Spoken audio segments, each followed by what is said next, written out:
40% of adolescents who engage in sexual activity actually reach out and ask for contraceptives. That means that 60% of adolescents who engage in sexual activity are at risk of teenage pregnancy and STDs. This is relevant because the younger generation is our future, and we have to address these issues that they might be facing. That statistic came from Jennifer Southall's numerous contraception options available for adolescents. I believe that adolescents should be allowed to gain contraception without parental consent. STDs and teenage pregnancy are big issues that need to be addressed while putting aside a parent's possibly bad decision for their child. According to Nicole Todd's article entitled Contraception for Adolescents, healthcare advisors are majority responsible for providing education and access to contraceptives to adolescents. They need a safe place to go to.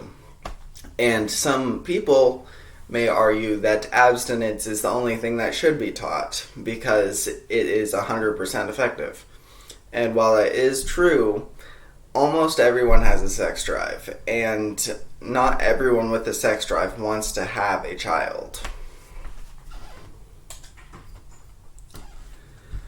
According to Amy Witherby's Saving Lives Any Way We Can, STDs are running rampant, and we need to prioritize contraception for younger people in order to stop the spread of STDs.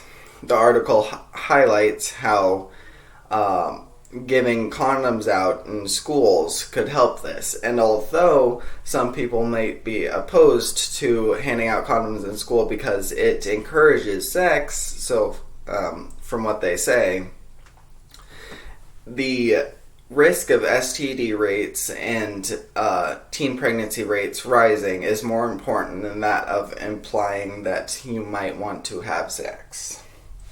Preventing disease is what's important. And next, from James Kahn and others, pregnancy averted among U.S. teenagers by the use of contraceptives. It states that from the 1950s, teenage sex rates have raised by more than 10% in total for those younger than 17 and 18.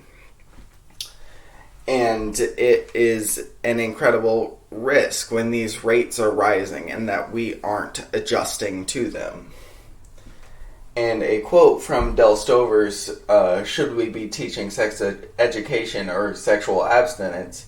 35% of school districts today with sex education policies limit instruction to an abstinence until marriage message with little to no discussion of contraception. These times are changing, and it's bringing with it an increase in sex rates. And that means that we have to adjust to that instead of keeping the 35% of these schools' policies. In conclusion, we need to bypass parental consent in order to keep the younger generation safe and give them access to contraception.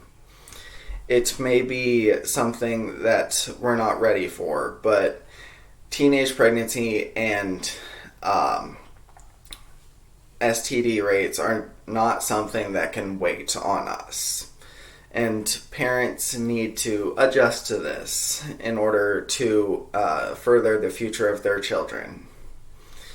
It's incredibly important, and we have to change somehow.